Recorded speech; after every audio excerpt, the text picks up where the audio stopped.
wabarakatuh. Halo semuanya. Jumpa lagi dengan saya Diajeng Herlina. Kali ini ya di Instagramnya Bidang Pencegahan dan Pemberdayaan Masyarakat BNNPDI atau P2M BNNPDI, yaitu Yogyakaryaku.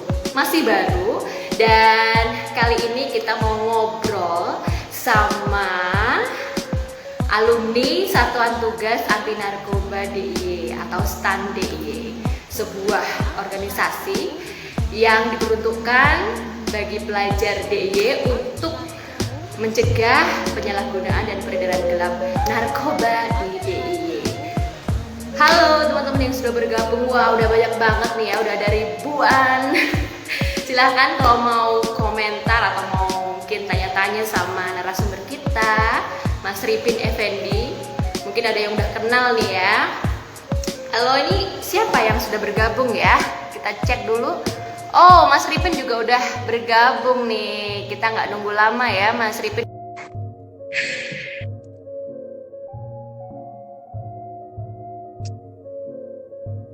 Ya, di sini lagi hujan, semoga nggak mempengaruhi. Halo, Ripin. Halo Mbak. Alhamdulillah akhirnya ketemu juga kita. Udah lama banget nggak ketemu loh sama Ripin loh. Iya udah hampir setahun ya kita nggak ketemu ya. Udah hampir setahun ya. Karena waktu itu ingat nggak kita ketemu terakhir kapan? Waktu itu apa namanya kegiatan pelantikan kalau nggak salah, pelantikan stand-nya. Betul. Waktu itu kita ada pelantikan pengurus STAN ya, dan kamu memberikan bendera kepada koordinator STAN yang baru. Ya, udah setahun ternyata ya. Dan teman-teman mungkin yang baru bergabung ya, selamat datang di Instagram live-nya Yogyakaryaku ya, sebuah platform media sosial untuk bisa ikut ya mencegah penyalahgunaan dan peredaran gelap narkoba nih ya di daerah istimewa Yogyakarta. Ripin, Mbak. kamu sibuk apa ini Ripin sekarang nih? Sibuk ngapain ya? Ya sibuk kuliah, nyambi kerja, ya berwirausaha lah di masa pandemi, memanfaatkan masa pandemi ini untuk hal-hal yang positif kayak gitu. Luar biasa ya. Ripin memang bener dari dulu pengen masuk fakultas hukum ya? Iya, memang dari dulu pengen banget masuk di fakultas hukum dan alhamdulillah ya tercapai kayak gitu, biarpun di universitas swasta bukan di negeri kayak gitu ya. Tapi di kampus kamu yang sekarang kamu lagi belajar itu komitmennya terhadap pencegahan dan pemberantasan penyalahgunaan narkoba itu luar biasa loh. Di sana ada orang-orang yang memang peduli terhadap pencegahan narkoba. Nah, kamu aktivitas di kampus itu ngapain aja nih? Ya karena kan apa ya, mahasiswanya masuknya pas waktu pandemi, semua kegiatan pun online ya. Sampai saat ini ya hanya kuliah saja, ya, mungkin ada beberapa organisasi yang udah diikuti kayak gitu. Tapi untuk apa ya, untuk tahu lebih lengkap tentang di kampus tuh belum begitu tahu kayak gitu. Oh gitu ya, masih online ya? Masih online. Ke kampus pun Belum ketat nih. ya, Ripin tuh sebetulnya pengen masuk hukum tuh karena motivasinya apa? nah, saya tuh pengen masuk hukum, motivasi saya tuh karena saya tuh kan berasal dari daerah terpencil tuh, dari daerah Madura. Nah, keadaan di Madura itu struktur apa ya, hukum dan lain sebagainya itu sangat-sangat tidak tertata, dan apa ya, ibaratnya di sana itu masih yang pinter itu malah mengkhianati orang-orang bodoh kayak gitu. Ibaratnya tidak memanfaatkan kepintarannya dengan baik kayak gitu. Malah kepintarannya itu dilakukan untuk hal-hal yang tidak baik kayak gitu. Nah, dari situ saya apa ya? Sebenarnya bukan jiwa saya di Fakultas Hukum itu, bukan jiwa saya, tapi kan saya melihat keadaan sekitar saya sepertinya orang itu lebih membutuhkan saya kalau saya itu ada di fakultas hukum kayak gitu. Jadi saya lebih ingin Wih, luar bermanfaat biasa. orang lain lah kayak gitu. Keren banget, Rifin. Ya Allah. Tapi emang dari dulu, itu emang kamu suka organisasi atau bagaimana? Dari SMP mungkin atau dari keluarga yang suka berorganisasi atau bagaimana? Kalau organisasi itu sejak SMP memang itu dari lahir dari hati saya sendiri kayak gitu. Karena menurut saya berorganisasi itu sangat-sangatlah penting kayak gitu. Di situ itu kita mendapatkan banyak ilmu yang tidak kita dapatkan di saat kita belajar di dalam sekolah kayak gitu. Apalagi kalau kita bisa ikut organisasi yang apa ya, yang tingkatnya sampai daerah atau kabupaten kayak gitu. Jadi tidak hanya kita itu ikut organisasi, ya udah kita masih SMA, ya udah SMA aja terus kayak gitu. Tidak pernah mau mencoba yang lain lah kayak gitu. Jadi udah selain STAN ya, yang udah pernah kamu jadi koordinator itu ya, udah pernah gabung sama organisasi apa aja sih dari ya kamu mungkin SD, SMP sampai sekarang jadi mahasiswa? Kalau di dulu waktu SMP itu pernah jadi eh, ketos, terus jadi waketos juga, terus Tos waktu nih, ketua OSIS juga waktu SMP. proses ya. Terus waketosnya juga, terus kan dulu di pesantren tuh juga ikut organisasi semacam apa ya, ibaratnya tuh pengurusnya kayak gitu, kepengurusan kayak gitu. Terus pas SMA itu lanjut lagi apa ya, jiwa organisasinya lebih ini lagi, itu ikut di ini FKPO Kabupaten Sleman. Terus ikut juga di OSISnya sekolah, dulu juga pernah jadi waketosnya juga di OSIS SMA. Terus ketua juga di Satgas, bahkan yang mendirikan Satgas di sekolah itu dulu. Luar biasa pokoknya. Terus ya tuh sampai akhirnya saya ketemu sama Kak Dio dulu, itu ketua satu, itu kita apa ya, membuat stand DIY itulah kayak gitu. Terus sekarang ini udah gabung sama organisasi apa aja nih? Atau masih yang belum menentukan organisasi apapun? Kalau saat ini sih apa ya, ibaratnya ada satu organisasi yang itu saya bangun sendiri juga, itu Wow. namanya komunitas apa ya, remaja Madura kayak gitu, remaja Madura kayak gitu. Itu saya bangun itu tujuannya untuk membantu apa ya, membantu masyarakat yang ada di daerah sana. Semisal suatu contohnya kan, masyarakat sana kan sangat tidak begitu mengerti akan hukum kan lah, istilahnya masih minim lah pendidikan di sana kayak gitu. Saya membangun, jadi saya kumpulkan semua mahasiswa yang ada di Jogja, Jakarta, semuanya se-Indonesia yang itu orang Madura saya kumpulkan. Nah, itu saya bentuk sebuah organisasi, namanya itu Forkom Anak Madura kayak gitu, Forum Anak Madura lah intinya kayak gitu. Nah, di situ kita ya membahas tentang kemajuan daerah kita gitu, daerah Madura kayak gitu, ke depannya bagaimana kayak gitu. Juga kita mengadakan membuat bantuan sosial, contohnya di Madura kan masih ada daerah-daerah yang tidak tersentuh oleh pemerintah tuh kan ya istilahnya. Nah, kita datengin, kita kasih bantuan sosial, yang kita galang dana juga dari pinggir-pinggir jalan atau dari mana, bagaimana caranya agar kita itu bisa mendapatkan apa ya, mendapatkan dana lah buat ngebantu orang-orang yang ada di sana kayak gitu. Juga apa ya, mengevaluasi jalannya pemerintahan yang ada di Madura juga kayak gitu. Kenapa Madura itu kok tidak bisa berkembang seperti daerah-daerah lainnya? Padahal kalau dari segi apa ya, ya menurut saya itu bisa berkembang, cuman banyak orang-orang yang merusak lah kayak gitu. Merusak daerahnya sendiri dan tidak ingin maju kayak gitu. Karena Keren dikalahkan oleh banget. Ini bener-bener di luar ekspektasi saya. ketika melihat Ripin, nanti paling Ripin mahasiswa itu dia akan masuk organisasi tertentu lah. Ini ternyata Ripin justru menciptakan organisasi baru yang pengen memberikan sesuatu untuk Madura nih sebagai kota kelahiran Ripin nih.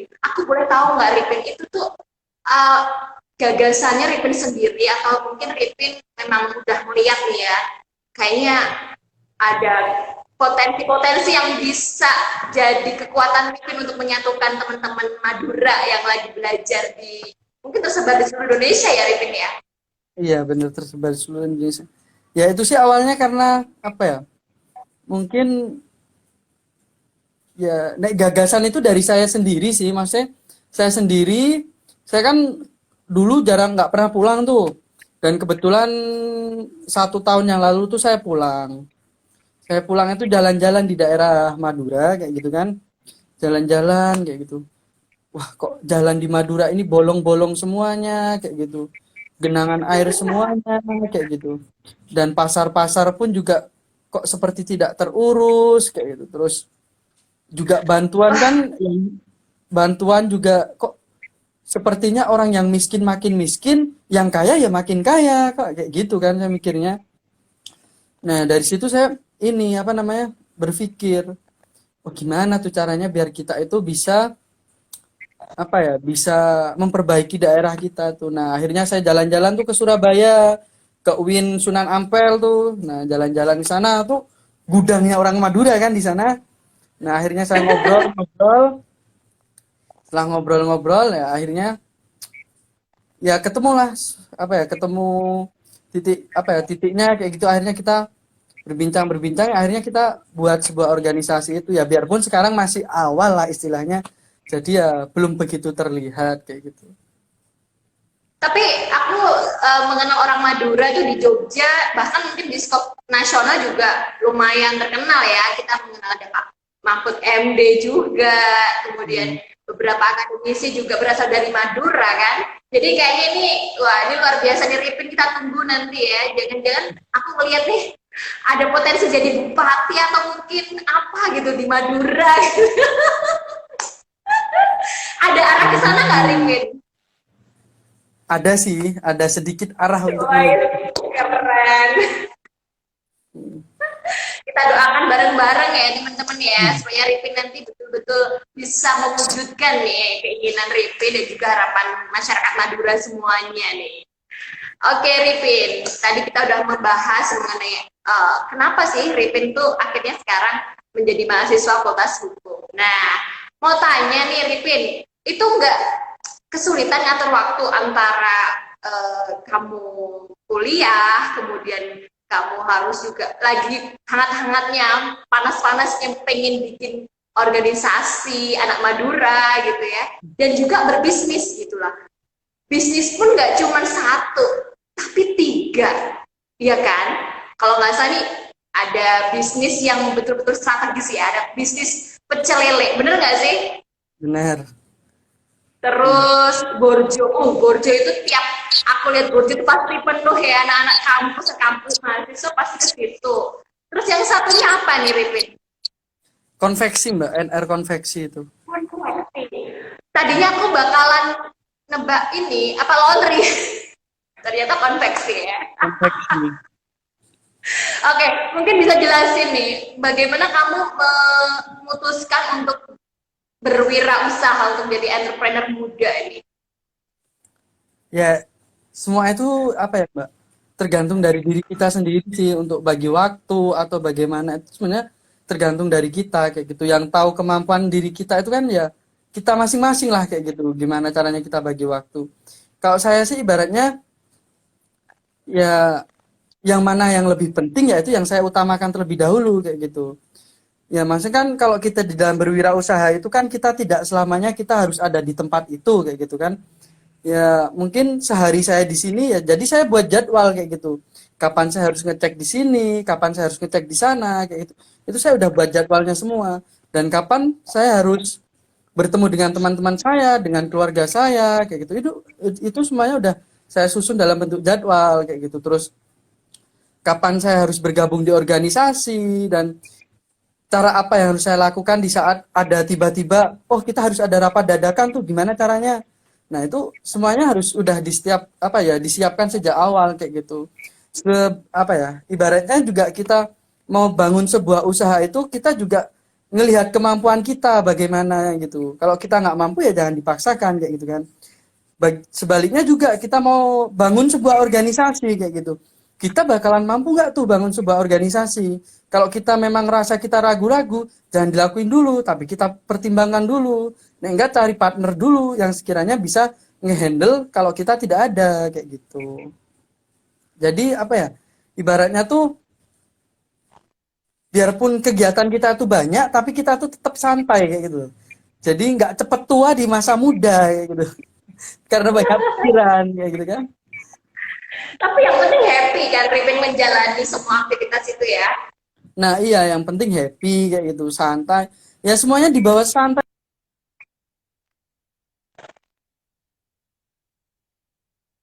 Oke, ini lagi ada apa eh, sedikit trouble ya teman-teman. Semoga nggak terlalu lama ya trouble-nya ya. Teman-teman yang mungkin lagi udah bergabung, ini dia nyambung lagi. Tadi sampai ke happy gitu ya. Kita berorganisasi, bisnis, kuliah, ngatur semua waktu itu harus happy gitu kan. Seberapa penting sih sebetulnya happiness dalam diri kamu untuk bisa ngejalanin semua yang kamu suka. Ini kan ini kebetulan banyak nih yang kamu suka. Ya hukum, ya berorganisasi, ya berbisnis kan banyak ya. Dan bagaimana kamu bisa tetap happy gitu menjalani semua itu? Ya karena menurut saya tuh dari semua pekerjaan yang saya lakukan itu saya harus happy kayak gitu. Karena kalau melakukan sebuah kegiatan saya itu tidak dalam keadaan senang, kegiatan itu bakalan amburadul kayak gitu. Jadi pekerjaan saya itu akan selalu baik hasilnya kalau mood saya itu selalu baik kayak gitu. Nah, bagaimana caranya buat mood kita itu baik kayak gitu kan? Ya itu punya cara kita masing-masing kayak gitu. Setiap contoh nih, jadi setiap menghadapi masalah itu jangan selalu masalah itu terlalu dipikir berat kayak gitu. Ya memang harus dipikirkan kayak gitu, tapi mikirinnya itu ya dengan cara yang lebih simple lah kayak gitu, nyantai kayak gitu atau gimana. Masalah kan dicari solusinya kan kayak gitu, bukan malah cuman ibaratnya kita tuh punya masalah siang malam dipikirin tapi solusinya nggak dicari, ya nggak akan selesai masalah itu kan kayak gitu. Keren. Luar biasa Ripin, kita nggak salah pilih narasumber pokoknya. Keren Ripin.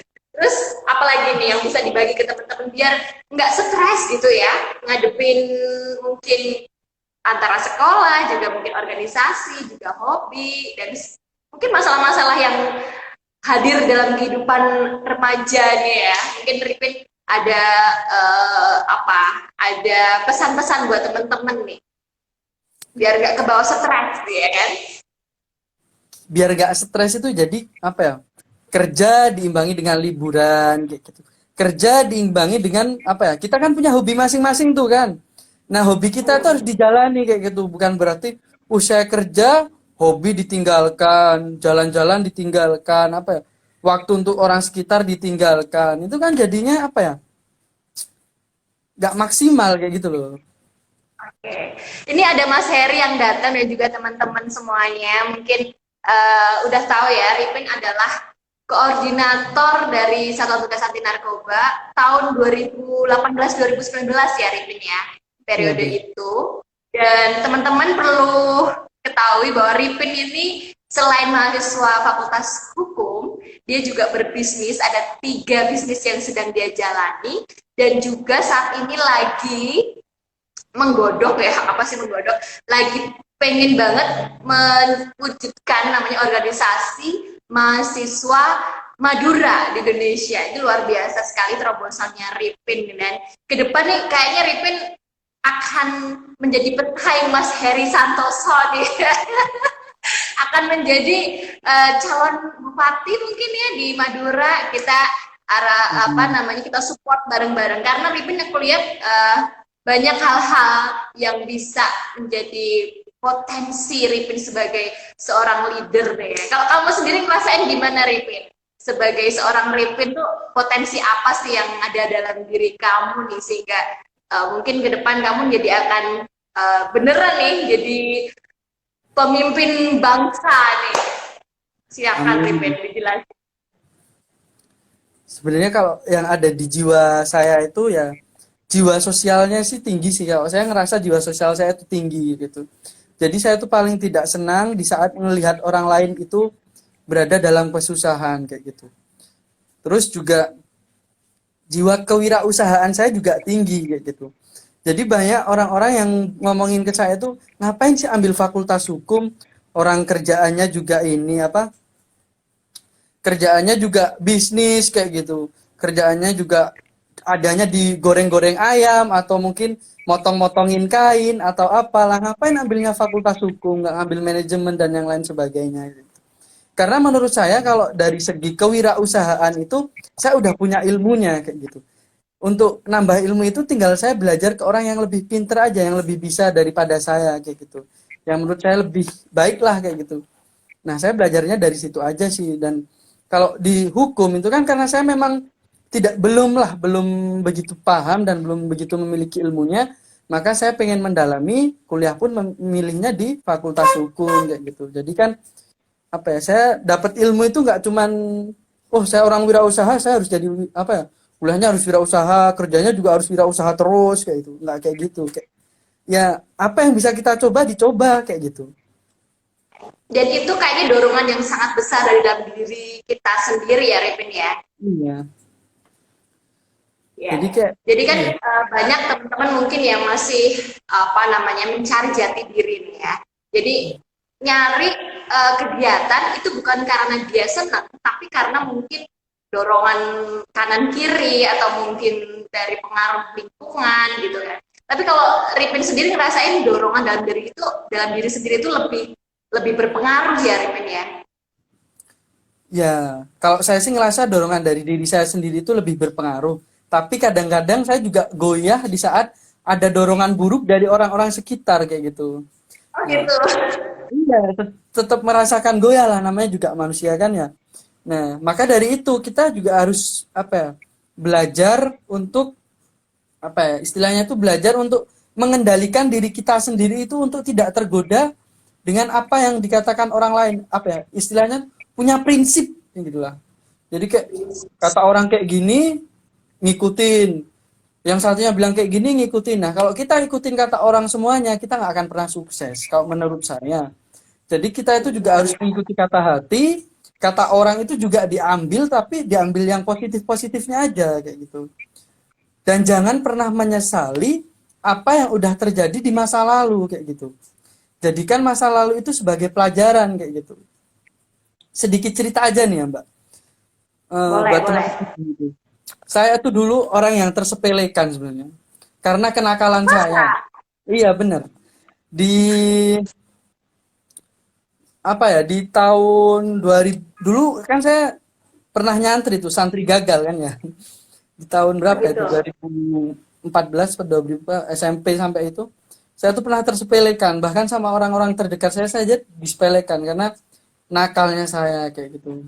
Mereka tuh bilang kalau orang nakal seperti saya tuh nggak akan pernah bisa jadi orang yang bermanfaat atau bahkan hanyalah akan jadi sampah masyarakat. Saya pernah dikatakan seperti itu. Bahkan tetangga-tetangga saya, orang tua saya itu dihujat lah istilahnya punya anak saya kayak gitu.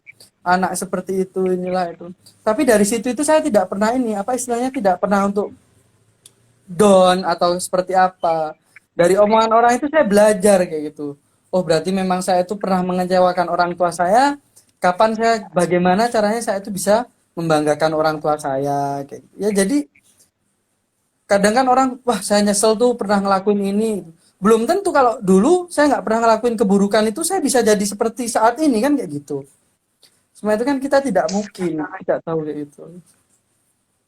Banyak banget ya hal-hal positif yang kita dapatkan dari Ripin ya. Tadi dia bicara soal ya ini panggilan hati gitu. Dia nggak bisa diem kalau melihat orang lain itu menderita. Itu luar biasa banget nih. Yang kedua dia punya eh apa namanya, jiwa ya, jiwa yang apa namanya tadi itu, kita harus punya apa, pendirian tadi ya, nggak usah terlalu diambil pusing ketika orang lain mengkritik kita mungkin ya, Ripin ya. Hmm. Jadi down gitu ya. Yang namanya masalah itu dicari solusinya, bukan kemudian dipikirin terus gitu kan. Ini keren banget teman-teman yang mungkin nanti bergabung sama Stan, dan juga mungkin adik-adiknya Ripin ya, yang sekarang juga lagi menghidup-hidupkan Stan. Jadi ketika teman-teman mungkin menemui masalah-masalah dalam organisasi, namanya organisasi pasti berdinamika ya kan. Nah, ini bisa menjadi masukan yang berharga nih dari Mas Ripin ya, sebagai seniornya Stan, dan juga punya pengalaman banyak ya tentang organisasi. Nah, Ripin sendiri tuh pernah dalam kondisi yang jatuh terpuruk gitu belum sih? Khususnya di bisnis nih, karena tema kita kan di kewirausahaan nih ya.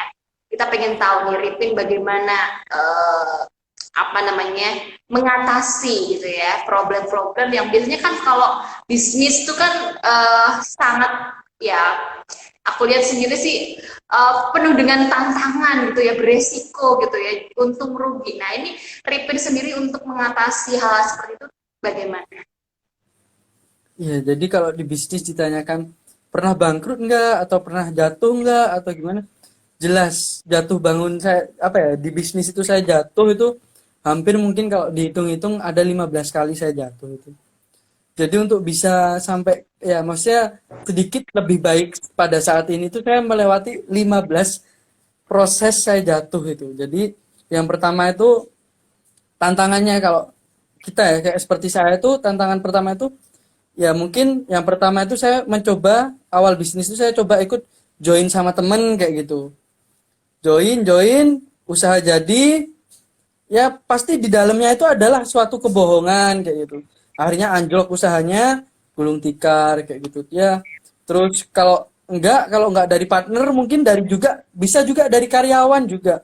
Karyawan itu juga bisa bikin usaha kita itu hancur kayak gitu. Nah, terus ada lagi itu dari apa ya, dari cara kita memanajemen apa ya, memanajemen usaha kita kayak gitu, cara pengelolaan sistem usaha kita kayak gitu. Kalau kita usaha nggak mengikuti perkembangan zaman hanya kayak gitu-gitu aja, ya udah suatu saat di saat ada apa ya, ada usaha yang serupa dengan kita tapi mengikuti perkembangan zaman atau yang lebih modern, usaha kita bakalan anjlok, kalah kayak gitu. Nah, makanya di saat kita membuat usaha itu kita tuh selalu upgrade kayak gitu. Contohnya HP lah kayak gitu.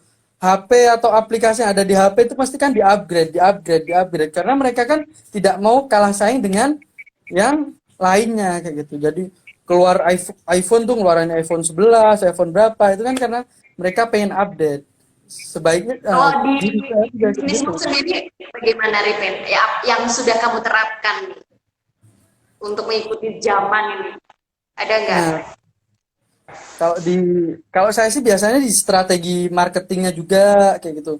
Kan sekarang udah ada muncul tuh kayak ada diskon Jogja kayak gitu. Juga ada YouTuber-YouTuber kayak gitu. Ya ayo Oh kita gitu. panggil juga, kita panggil kayak gitu. Oke, Ya memang kita rugi buat bayar kayak gitu kan, tapi manfaatnya itu banyak kayak gitu. Karena keren kok banget. di masa seperti sekarang ini kita masih menggunakan media seperti bagi-bagi brosur atau brosur itu paling Udah masukin ke ketinggalan ya.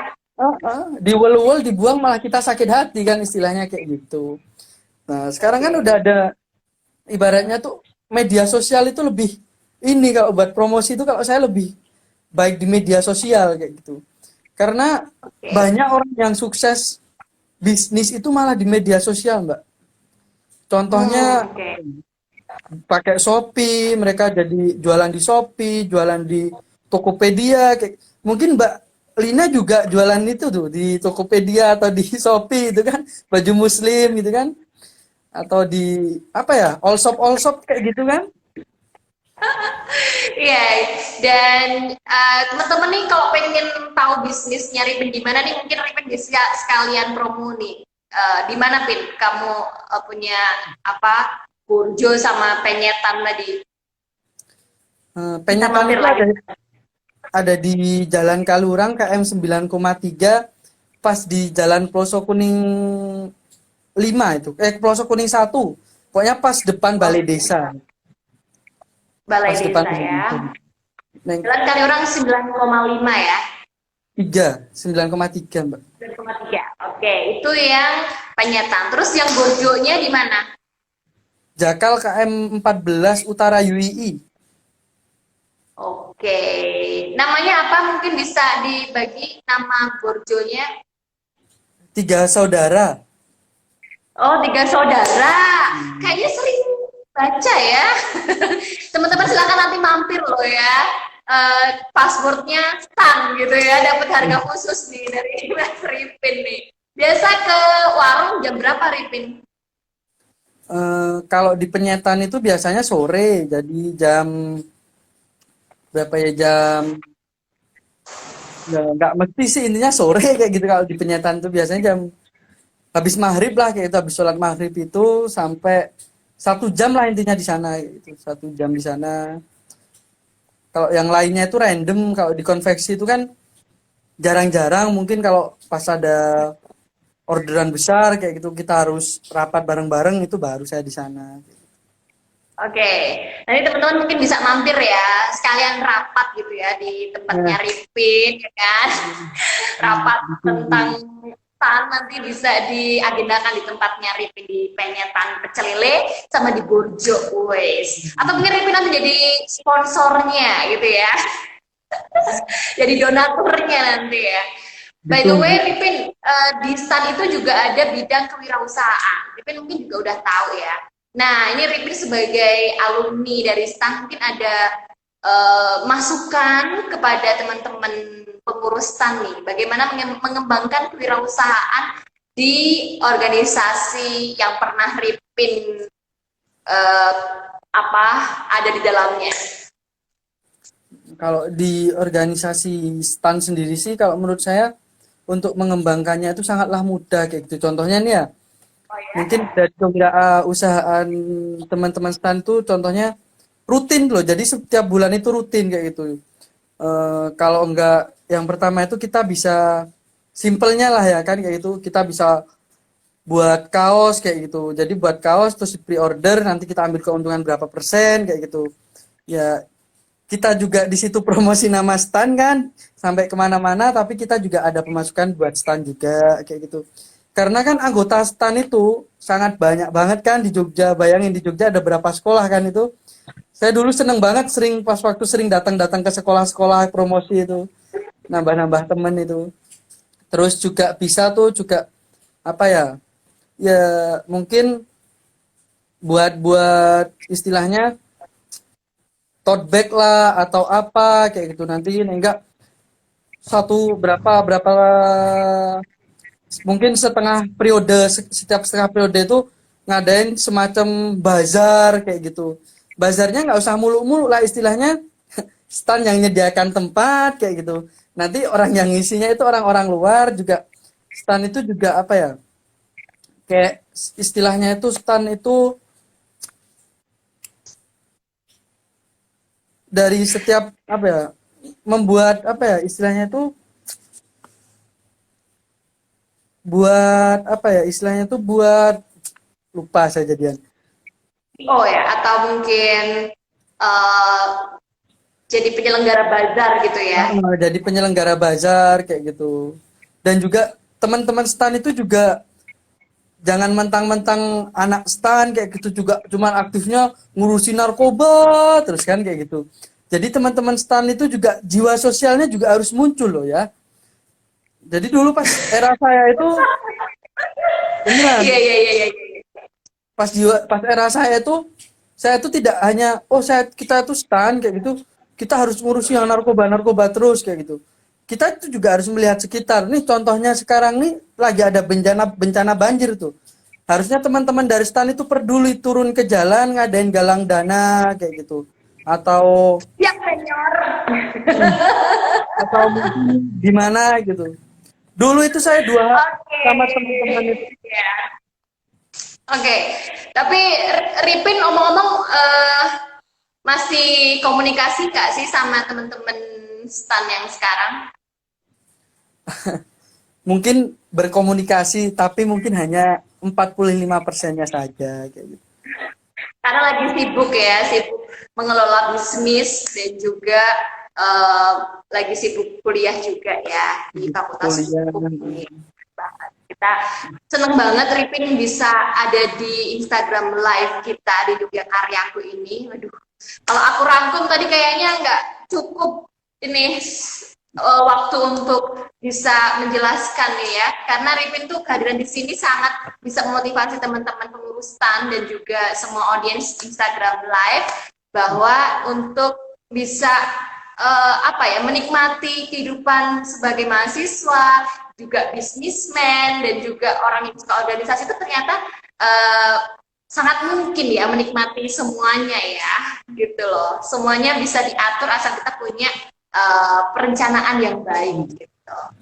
Dan juga jiwa tadi ya, jiwa kepemimpinan Ripin tadi juga mungkin bisa dicontoh oleh teman-teman. Misalnya yang namanya masalah tuh ya dicari solusinya, jangan cuma dipikir terus-terusan gitu ya Ripin ya. Nah Ripin mungkin punya pengalaman nih waktu jadi koordinator stan ya, 1 tahun menjadi komandannya stan, koordinator stan. Mungkin bisa berbagi apa sih hal yang paling menyenangkan dan juga mungkin yang paling yang kamu sebel gitu ya. Bisa share mungkin Ripin pengalamannya dulu. Mungkin kalau hal yang paling menyenangkan itu ya di saat saya itu bisa mengenal mengenal teman-teman baru kayak gitu, terus bisa juga kenal dengan orang-orang yang ada di BNN PDIY, itu juga sangat menyenangkan.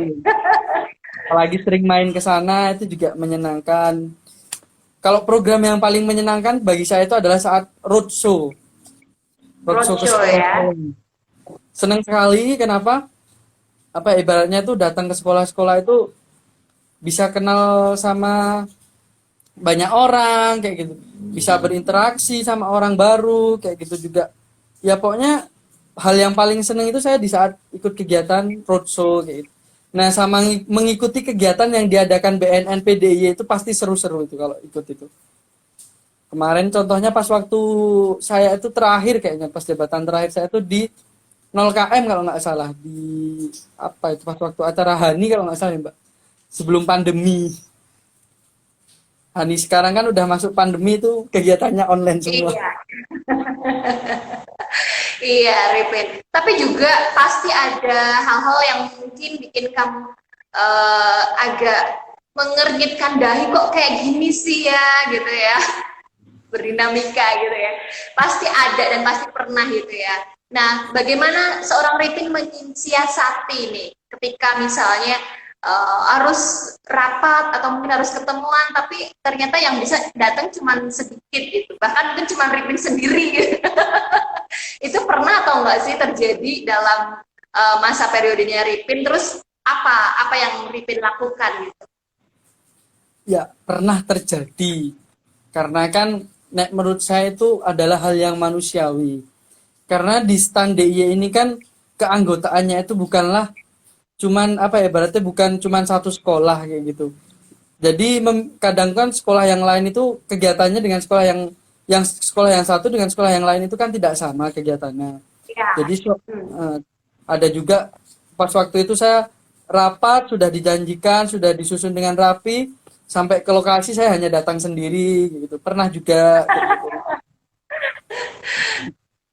Tetapi ibaratnya nanti adik-adikku, kalau kalian yang jadi seorang pemimpin, kalau kalian itu memang sudah menjadikan rapat kayak gimana kayak gitu, kalau memang tidak ada yang bisa hadir, dicari jalan keluarnya, dicari solusinya. Kalau dulu saya solusinya itu saya fit call,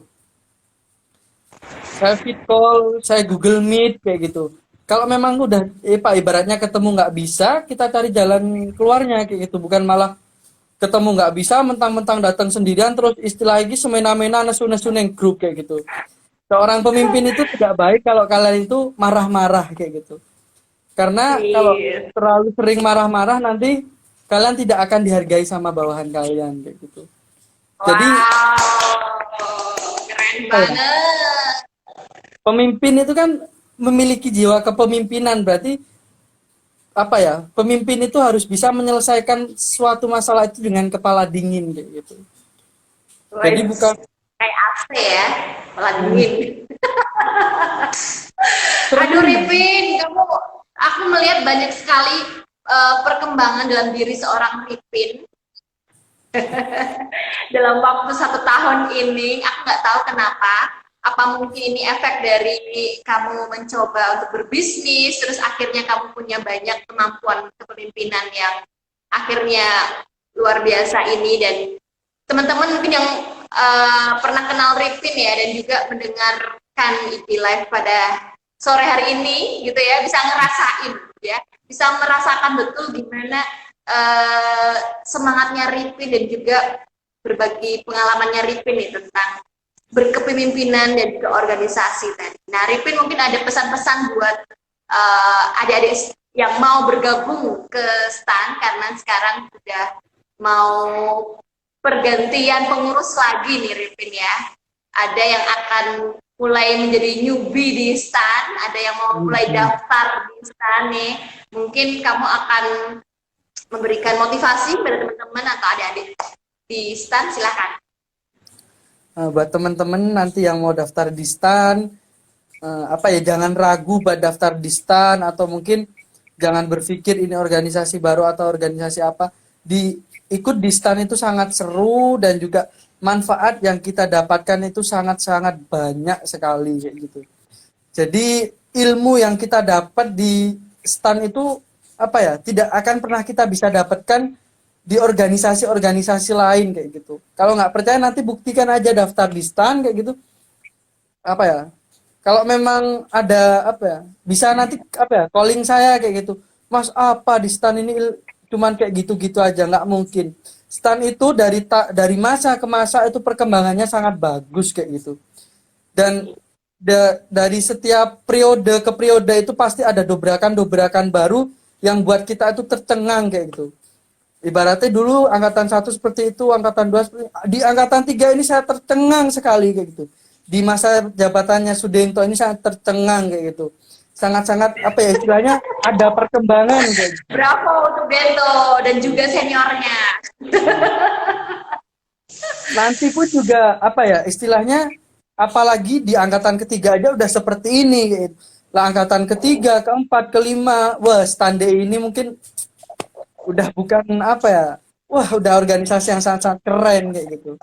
Dan nanti kalau teman-teman nggak mau bergabung sekarang, nanti kalau udah makin lama makin susah bergabungnya kayak gitu. Nah sekarang kan masih masa pandemi tuh, nah kesempatan teman-teman untuk bergabung STAN nih banyak, masih apa ya, peluangnya tuh istilahnya masih mudah lah kayak gitu.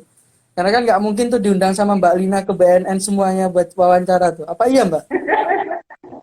Apa online Pakai wawancaranya? Zoom ya sekarang. Oh Zoom. Ketawa dia.